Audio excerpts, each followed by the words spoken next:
everybody, Cindy A. Lewis here. Welcome. Well, I've been trying to decide what I wanted to do. I had a plan in place and then I keep changing my mind. So I was trying to decide whether to do one of my masterboard swap videos or select the signatures for my tea time journal. And I can't decide. And so I may film both and then toss it around and see which one I want to put up for crafting therapy, or maybe I'll just put both up and you can choose which one you want to watch, or both. Thanks for watching. Today, this one is going to be selecting signatures for my tea time journal. Well, this is the cover for my tea time journal. I don't know if you were able to watch the video when I put everything together, but it was a really fun one, getting it all on there. And then I added a few little pieces and finished it up after the video. So I really like how it turned out, and it's very, very pretty. And I put tea time in here, so that looks good. So what we're going to do is we're going to pull out the pieces that we want to be a part of the pages for the signatures. And I usually do 3 signatures. And for this journal, as you can see, it's beautiful on the spine. I'm not going to sew into the spine. I'm actually going to do a hidden spine, and then we'll cover the inside. But I wanted to pick the signatures first. Now, this is one of the freebies that if you're part of my group or you're part of my Ko-Fi, this is a freebie page. So we're going to use that. These are part of the freebies for this month. We'll use that. This is this week's freebie, which is a tea box. So maybe we'll put that together at the end after we get all the pages decided. So these are part of the kit. Okay. So let's see. Some of the pages I have are not cardstock and some of them are. So let's just see. So I want to use these. And these half pages look really nice. So we're going to use these. I've also got these stained and tea dye pages that I had done in previous video. So this tea time journal is available on my Ko-Fi site in my shop. And if you remember, it is a free, but only for free for members of my Ko-Fi. All right, so we've got these pieces. So I usually make 3 signatures. Let's see, I want to make sure you can see. So then I put them in order. So I do about 10 sheets per signature. So we're just going to mix these up. Let's see, I don't want to put 2 houses in one. So that's 4. And I just love how everything turned out. So that one's kind of... okay, so then we'll fill in with the rest of my other pages. So this is 1, 2, 3, 4, 5, 6, 7. So I need 3 of these for this. So we could use an envelope. Let's see what I want to use. 3. So I need 3 for that one. And this one, does it have 7? 2, 3, 4, 5. How did I only get 5 in this one? Okay. 1, 2. Let's see if I have another one over here. Use 3, 4. Okay. I think that should be 10. Let's see. 1, 2, 3, 4, 5, 6, 7, 8, 9, 10. And then this one, we'll do 1, 2, 3, 4, 5, 6, 7, 8, 9. Let's see. Let's do an envelope. 10. All right, so we can add colors to these however we want to do that. So now what I do is I decide what order I want my signatures to be in, and then I will cut them down to size if I need to, depending on the size of the notebook. I really don't want them peeking over, but you can, doesn't matter. So let's intertwine these.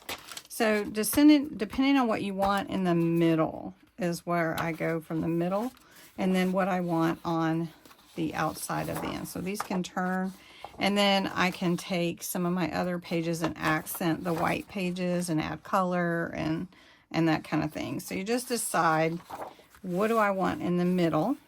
So that's what I do. So that one's pretty. Always this would be a pretty in the middle, wouldn't it? All right, so that could be in the middle. We can accent that page. And then we got this one. 1, 2, 3, 4. And let's do 4, 5. Let's see. 6. I do them backwards. 7 and 8, 9, 10. So let's do the envelope. That page. Let's do the envelope here. And I try not to have white back to back, but sometimes you just don't know. All right, so if this is in the middle, then this one is on the front. Do I want that? So you can see how I try to think this through. Do you do the same thing with yours? Let's see. What page do I want? That's a pretty one. Maybe I'll do this one and switch it with that one. That one here. This one here. All right, so if I fold it this way, and that would be the first page you saw. And then in the middle, it's going to be this. Well, that'll be nice sewn in there. And then we can add color and everything to the white pages. That'll be nice. Okay, so that's one signature. So we'll set that one aside. This is just my thought process that you're getting in on. So that would be pretty in the center. Let's see.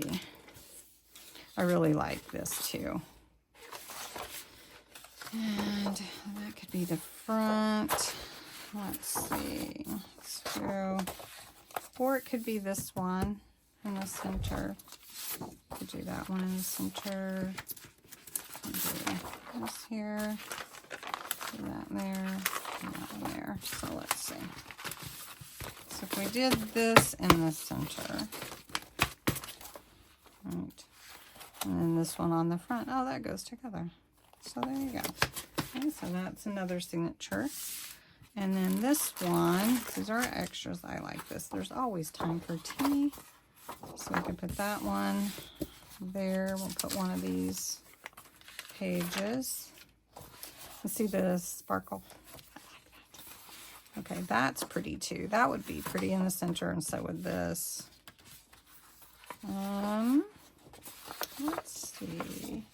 Now I could print on the other side if I wanted to. Let's do this one. Let's put an envelope here, and let's put this one here. So in the center we'll have another house. That would be good. And then there's always time for tea here. So that'll be nice. All right, so what I will be doing is I will be sewing these in with a hidden spine on my journal. Not today. I will do that another one. And then we'll put it in the journal itself. But this is a tea box. And so basically you just cut it out And so I'm going to cut it out, and it's got all the lines that you cut and where you fold. So I'll show you that. All right, and if you want a lid, you could add another one of these to the top to bring it over. But basically, you're going to fold it in on all the lines that have a dotted line or dashed line, whichever you want to call it. So you're going to fold all these in on those dashed lines. And you can use a bone folder. That's usually going to give you a crisper edge, or you can use, you know, pencil or scissors, whatever you have to help you get those little crisp folds. And so your burnishing is the term on all these folds. Okay, so for this one, for this box, you're going to glue these little tabs, and you're going to have a tea box like this. And then you can just put your teas in there with some shredded paper or something, and then it will be a really cute little gift. So I'm just going to add some tape so you can see how quickly it comes together. Don't even really have to have glue, but if you want it to stay together for a long time, you probably want to use something strong. Not that this tape isn't strong, but if you put something weighty in here, you might want something a little stronger. And you may want a thicker cardstock too, or whatever. So just put your finger on those lines, and then you have your cute little box, and you can put your little teas in there. I just think it's adorable, and it's got enjoy, I love tea, and there's always time for tea. And so the bottom is just plain. So anyway, hope you like that. It would be fun to put tea. I don't have any tea up here. I would have put it in there for you, but anyway, thanks so much for watching. We've got our signatures ready to be sewn in. We'll do that in another video. All right.